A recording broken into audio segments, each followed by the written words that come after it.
রাবা আল জাজাল রহস্যময় জিন। সন্ধ্যার আকাশ বুধ হয়ে এসেছে, মেঘের ছায়ায় ভেসে গিয়েছে রং।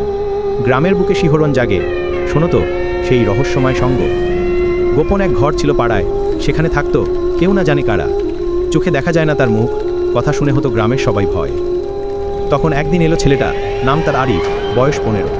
কৌতূহলে সে গেল তার কাছে, খুঁজতে চাইল মর্ম রহস্যের কথা। ঘরের দরজা কেঁপে উঠল ধীরে, ভেতর থেকে এলো ধোঁয়ার পরশ। সেখানে দাঁড়িয়েছিল সে, এক অদ্ভুত রহস্যময় জিন। শরীর তার অর্ধেক আলোয়, অর্ধেক ছায়ায় ঢাকা ধোঁয়ায়।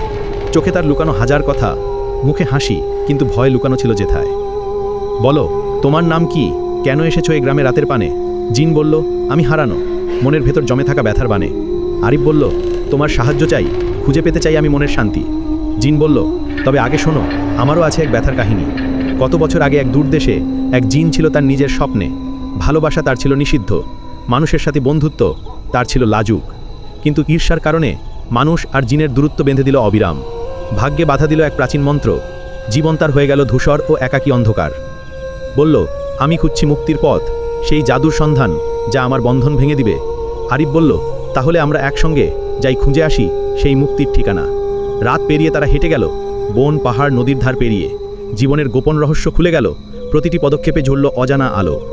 অবশেষে তারা পৌঁছালো এক গুহায়, যেখানে লুকানো ছিল সেই প্রাচীন মন্ত্র। আরিফ পড়ল বইয়ের পাতা, জিন মন্ত্রের তালে করল নাচ। মন্ত্র পড়ার সাথে সাথে ঝড় উঠল, আলো আর ছায়ার যুদ্ধ শুরু হলো।